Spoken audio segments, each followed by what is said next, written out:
Hello and welcome to today's videos on Vanguard Live. My name is Damlola Ogushaki, and this morning I'm starting with Vanguard on the paper review. Vanguard is leading with despite concerns, federal government ramps up domestic borrowings to 10.85 trillion naira. Shifts borrowing preference to TBs amidst high interest rates, deficit to escalate as oil revenue underperforms. Analysts disagree over impact of GDP basing on debt ratio. You can see that story on page 22. On page 5, defections. Seven PDP governors, Wike, ex-governors, others meet on survivor. Eno, Fubara absent. Internal forces sabotaging Atiku's quiet effort to stabilize PDP. That's according to aid. And you can see that on page 5. NPA debunks allegations of multi-billion corruption. Local government polls. Protests trail Lagos APC primaries over Baba Sokwe's influence. Above the banner on page 34, Nigeria, others affected as United Kingdom clamps down on care workers' visas. Defense Minister backtracks support Senate Security Summit. Conference Hall, experts to brainstorm on government performance at midterm. You can see the stories on pages 5, 8, and 34 of the Vanguard newspaper. And last year on page 14, State of the Nation, one party state will be strongly resisted. That's according to Senator Bucknor Akirili. And that's all Vanguard newspaper. Now let's move to the Guardian. The Guardian is leading with 2.37 trillion naira data expenses compete with food. Others as Nigeria's ratio usage. You can see that on page 6. On page 7, Serap 6 CBN disclosure on released funds to local government areas, Rivers Council. Report alerts 2024 as all tests in Africa. Warns of climate impacts. Dame Jonathan endorses Tinubu for 2027 poll. Local government poll. Protest trail APC primaries over alleged imposition of candidates. Defections. Wike joins PDP governors meeting in last-ditch effort to save party. PDP accuses Imo State of wasting 2.1 billion naira on pilgrimage. You can see that on page 3. And ASU raises concerns over corruption, weak institutions, tax federal government. And lastly, on the Guardian newspaper, you are future president, but fight corruption first. Obi tells African youth. You can see that on newspaper 3 of the Guardian newspaper. Now let's move to the Punch. Punch is leading with Rivers emergency rule. Federal government taps ex-Attorney General of the Federation. 11 times as Supreme Court battle looms. Supreme Court may release a hearing date today. PDP Governor's legal team prepares as Attorney General of Federation says Governors Forum lack locals standing. You can see that on page 2. Ayedatiwa Makinde Bamidele salutes Afenifere leader Fatoranti at 99. You can see that on page 40. Federal government states add 57 trillion naira to debt in 18 months. PDP installs new BOT members as governors map party direction. Federal government makes U-turn, endorses state security summit. Lastly, on the Punch newspaper, according to Fubara, I'm not desperate to return as Rivers governor. You can see that on page 9. And lastly, let's take a look at the Nation. Nation's leading story says a one-party controversy, Ganduje Damaguma clash. PDP SDP chairman, Labour Party tackle APC chair. And both Antelope runs into plane at Asaba Airport. Expert fault managers. Lastly, on the Nation newspaper, we have Rivers. PDP governors are busybodies. Federal government tells Supreme Court. You can see that on page 4 of the Nation newspaper. And that's all we have on the front pages of the dailies. Join us after the break for a brief analysis of some of the stories.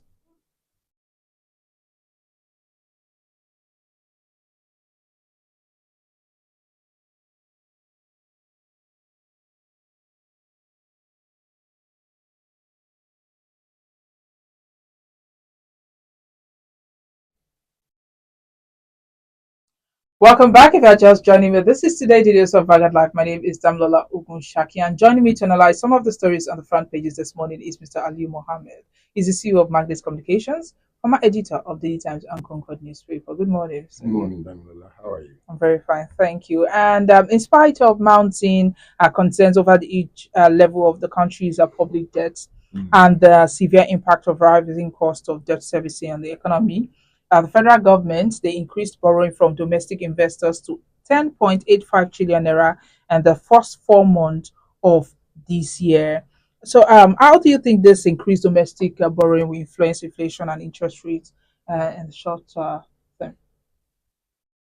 You see, the government is charged with the responsibility or responsibilities of ensuring that we have a stable economy amongst other responsibilities. What they are trying to do here is to ensure that government make money from borrowing as much as possible as a way of injecting funds into the economy. But that system is not helping the economy. No matter what you make in terms of interests and whatever, or no matter what you give out, it is the economy that suffers. That is the issue. You who is in government will only know and feel the impact of whatever has been borrowed. You and I and some other people down below will probably not know whether uh, something has affected the economy of this country or not. My own appeal at this stage is that the government should focus more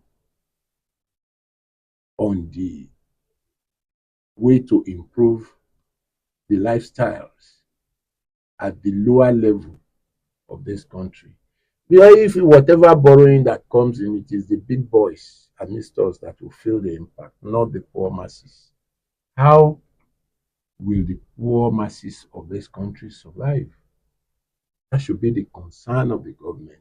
It is not whether they are making money from some borrowings or not. I don't want to discuss that much, but the truth of the matter is that the people are suffering in this situation that we have found ourselves. The economy is not helping the ordinary people in this country. People down below, some of them will say that the economy has become so bad that people have resorted to eating 2 meals a day. Some cannot even eat one at all. It is getting very, very bad. Me, I think government should focus more on how to reduce the impacts of borrowing, the impacts of the economic policies of this government on the ordinary masses of this country. People are suffering. There is hardly a day that you sit in your house and you won't get calls about those who have not eaten since yesterday. In the few minutes that I spent here, I got a text from somebody you know, not somebody you don't know, somebody you know that he was doing well some time ago, but he cannot afford to feed his family. Not out of laziness, not out of the fact that he is not working, but he is not being paid his salary. The company which he works with doesn't want to retrench its staff, but he asks them to be trudging on. Anytime they make money, they will give him. When there is no money, you are on your own. So we must let whatever economic policies that we are bringing to the table have a direct impact positively on the masses of this country. But can increased borrowing be justified if it's directed towards infrastructure and projects that stimulate economic growth? Yes, if it does, truly and genuinely, yes, because infrastructure and economic development are things that are meant for the people. You understand what I'm saying? But you see, we must engage in projects that will directly impact on the people. The ones we are talking about now are things that when they are done, the masses will benefit from their existence in the society. I am not saying government should go all out and give people free money. No. Improve the industrial sector of the economy. Let private companies, private entities, private organizations have easy access to what they need to operate successfully. Most private companies are closing down. Yeah, there is a bakery that I know in Ikeja. I went there last Sunday. I was told that the bakery was shut down about 3 weeks ago. I didn't even know why. Economic problems. That is an institution that provides food for the people. I buy my bread there. I go to the bakery to buy. But I got there last weekend. The bakery has been shut down. And that is how so many small businesses are shutting down due to the impact of terrible economic policies. The economic policies we have in this country as of today benefits the rich more, far more than the poor. That should be reversed. Yeah, but instead of borrowings, are there, like a more sustainable financing option that the government can consider? We have organizations, we have factories owned by government. Why are those industries not working? We've had governments in the past in this country that relied solely on NNPC for the income to run this country. We've had governments like that. We have so many industries owned by government that should be sustaining the spendings of government. But what is happening to those factories? Look at the refinery in Warri. I read a story that it has again been shut down. Why? Why should a refinery that got hundreds of millions in dollars before it was revamped go down again less than 6 months after it was opened? Then something is very, very wrong with the system, the economic system we run in this country. Why is it that the things that are supposed to give government direct funding are the ones that are breaking down? They are the ones that are not working well.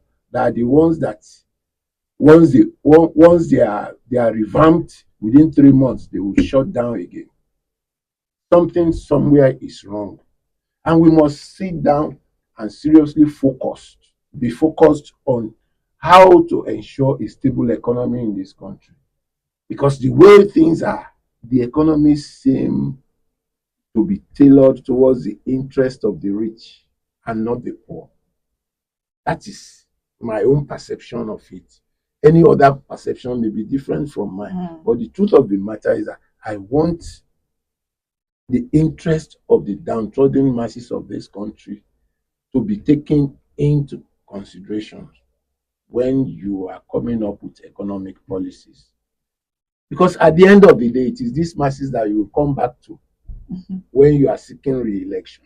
But unfortunately, our people don't know that the time of election, when they get a few change from politicians and they vote, they don't know that they are selling their own conscience by just collecting pittance and voting for politicians who will get there and will never come back to their constituency until another 4 years. Well, they should learn how to reject such leaders. what do you think the people have learned? Because recently we've seen a lot of a clamor, a lot of people addressing these issues. Do you think the people have learned not You to receive see, money in exchange for votes? the problem we have is that we are playing politics of the stomach. Everybody is playing politics of the stomach. When you see somebody that gives you 10,000, you hail him, and the man is gone back to his base. The next 1 year, you won't see him. Another Christmas, he will come. He will buy 1 kg of rice, 20 or 50, and give to the people. You will go collect yours and hail him. You are not helping yourself when you subject your your lifestyle or your living to the whims and caprices of a politician who is greedy. He will continue to use you to feather his own nest as a citizen. So we must learn how to tell those politicians or such politicians that enough is enough. We have the power to vote them in. Exercise your powers as forcefully as you can. Reject corrupt politicians, look at the manifestos of politicians, and vote for the people that you think could turn the situation of this country around, not people that comes during every election to spend money and go back to their city and stay there. Whereas the villages where they come from, people are suffering there. I have seen so many. So we must learn to vote wisely for our politicians. Not people who just get there, go out one year, come and do Christmas, come in on the 23rd, do Christmas, give out 1 kg bag of rice, and go back to the city. Who is enjoying that electoral opportunity more? Is it the people or the people that they have voted for?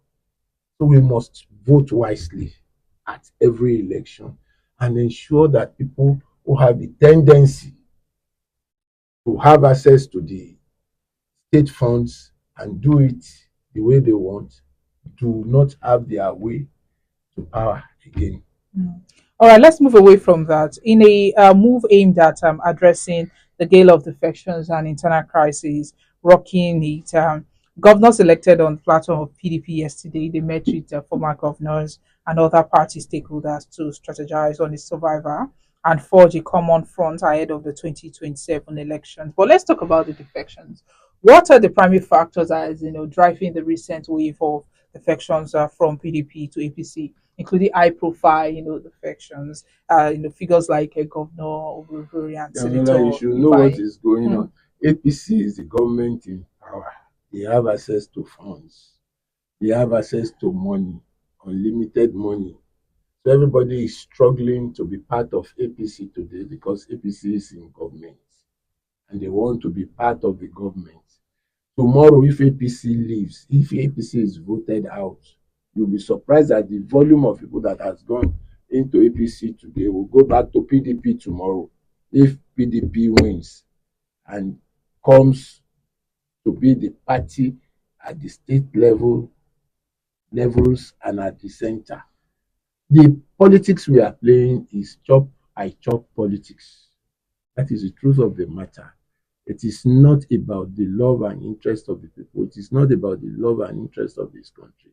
Everybody is. That's why you see people moving massively from different parties to APC because they believe that APC is the party to be because it is the party in power. So, and money is flowing within APC. For as long as we continue to play money politics, we continue to witness what is going on.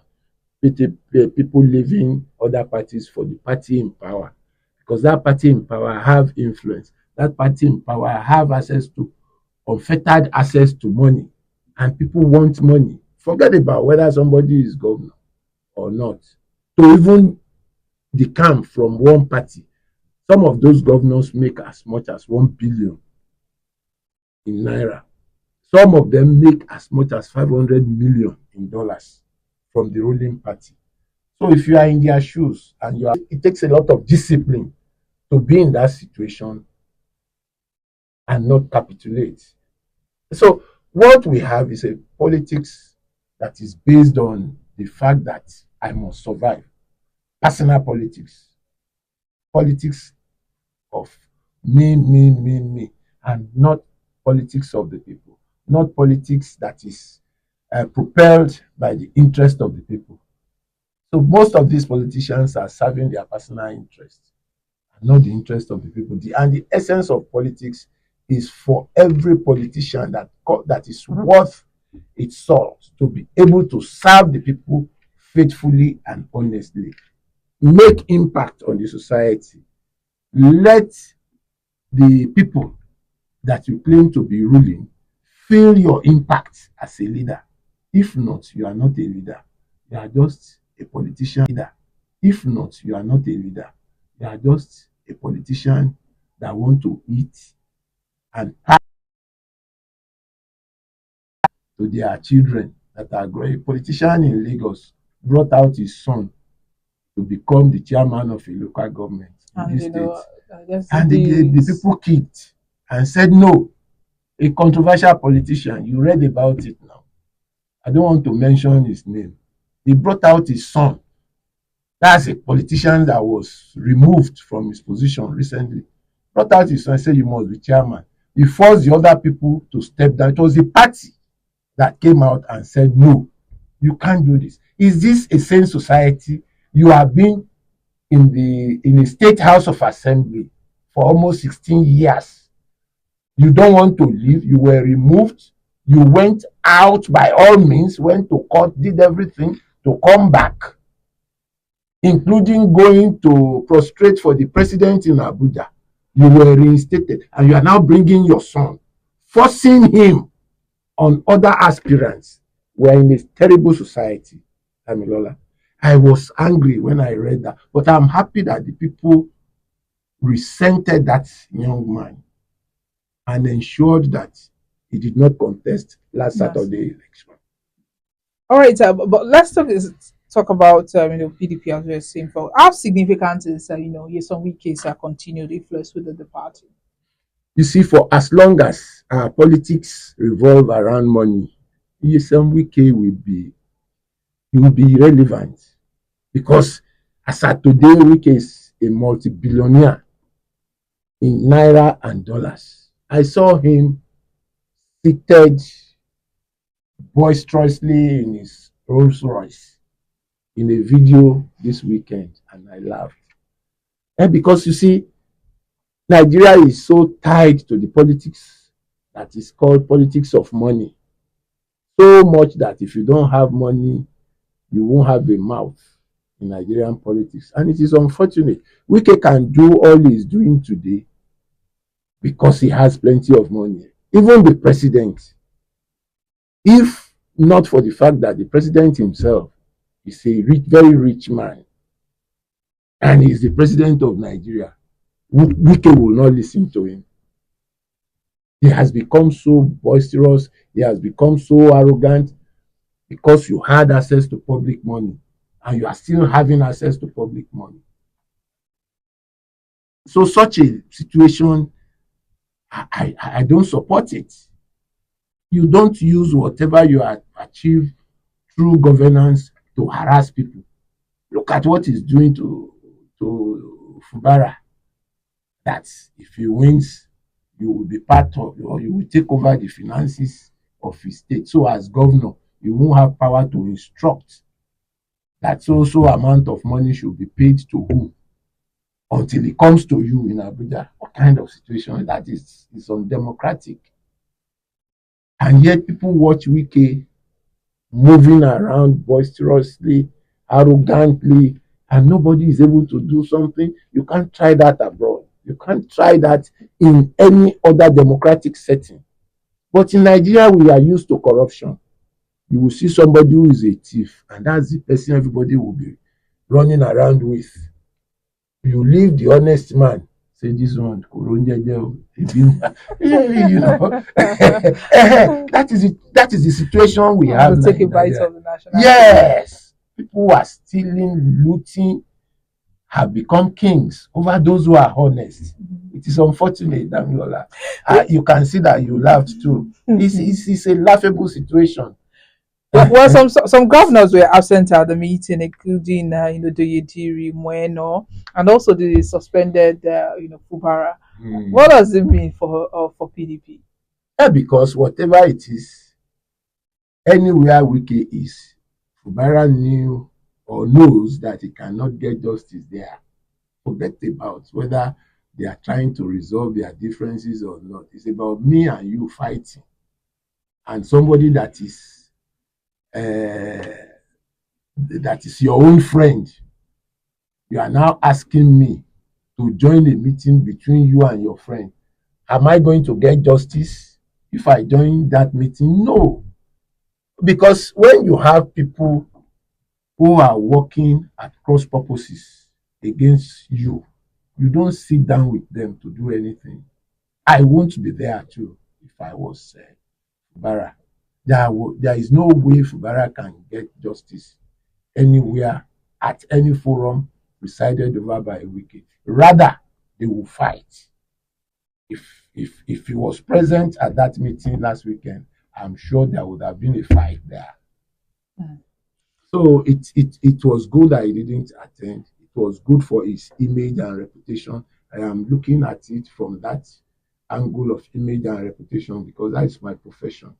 It was good that he didn't attend that meeting. It was wise of him to have stayed away because there is no way Fubara will get justice or fair treatment anywhere Wike is. More so when he's like a big influence within that party. Fubara cannot get justice there. All right, let's move away from that. And though the economy remains sluggish and forces citizens to prioritize food, groceries, and transportation, many disgruntled citizens they are turning to online content as a pastime, and they're spending what is left of the rising food expenditure on data as a pastime, and they're spending what is left of the rising consumption. In the first quarter, services added over 2.37 trillion naira to their earnings. Okay, in the last 15 months. What do you think about this, especially with the fact that there are significant portion of Nigerians earn less than 100,000 naira monthly salary? Less than 100,000 naira monthly is nothing to write home. Even 100,000. You see, What do you think about this, especially? it is going to affect some other things. A lot of Nigerians they have become economists themselves because of the situation of things in the country. You have 5,000, and that 5,000 must sustain you for about 2 or 3 days. How do you want to handle that? That means you have to make some sacrifices, do some exercises by walking, where you are supposed to take taxi. Taxi itself now, the cost of riding a taxi has gone up. I had a visitor in my office last week, Thursday. He wanted to go from my office in Ogba to Anthony. They called Uber for him. Uber said 7.5. The guy said no. Now I should ask my driver to drop him at the bus stop. He will take a bus. Bus from Ogba to the place he was going was 700 naira. Remove that from 7,000. He has saved over 6,000 by not riding in Uber. So that is the way an average Nigerian today sits down and calculates their spendings. You don't overspend what you don't have. So it is a period of learning. It is a period that calls for discipline. It is a period that calls for managing whatever resources that you have economically. You have to manage. Even me, I do it.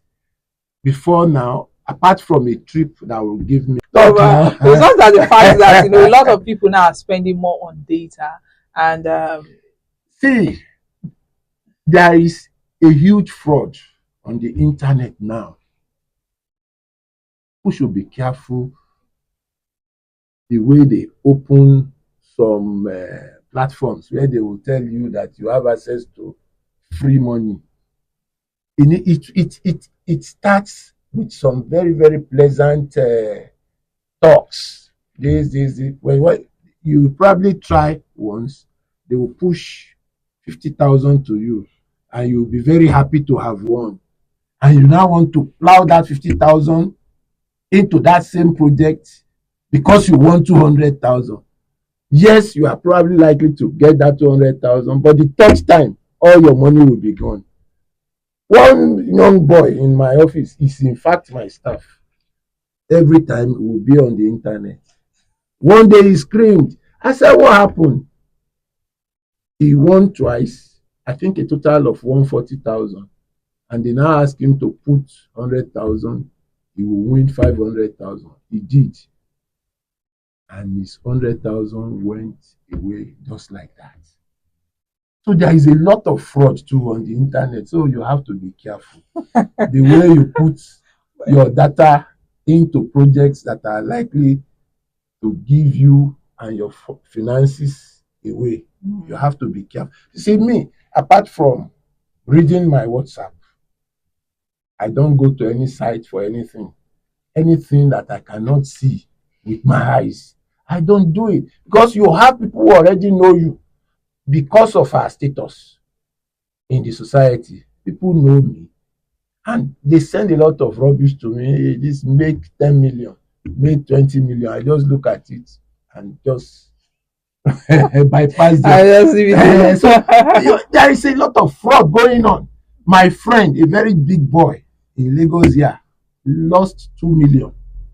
He won. They said he won whatever it was that he won. They posted 2 million, sent 2 million to his bank account. They now advise that if he can win 25 million, if he reinvests the 2 million. Stupidly he did. And that was the end. The site just went blank after sending to 2 million.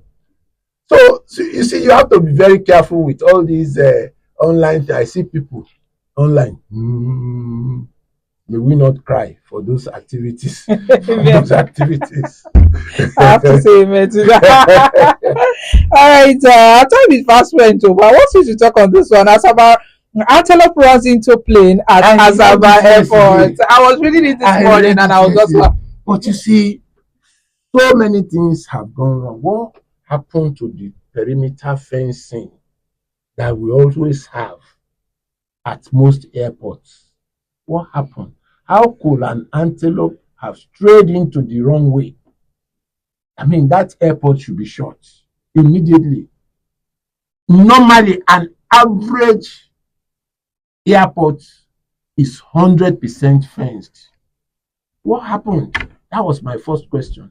What happened so much that an aircraft ran into an antelope? Because the antelope will fight and spoil a lot of things. The flight couldn't go anywhere. Yes, it killed the antelope, but the plane also could not fly. Assuming that the the speed of that plane was close to taking off, that would have been a disaster. yes, People would have died because the man would not be able to stop anyway. And if he was at the point which he will have to go up, there would have been an accident, a major one. So we really have to be careful when we have airports. We must ensure that the environment is adequately and well fenced to avoid such a situation. It is disturbing in Nigeria to read about the story of an antelope or whatever it is causing an accident in an airport. We are not supposed to be part of such nonsense in this modern age and times. Other parts of the world, there is perimeter fencing round the airport, especially the tarmac and the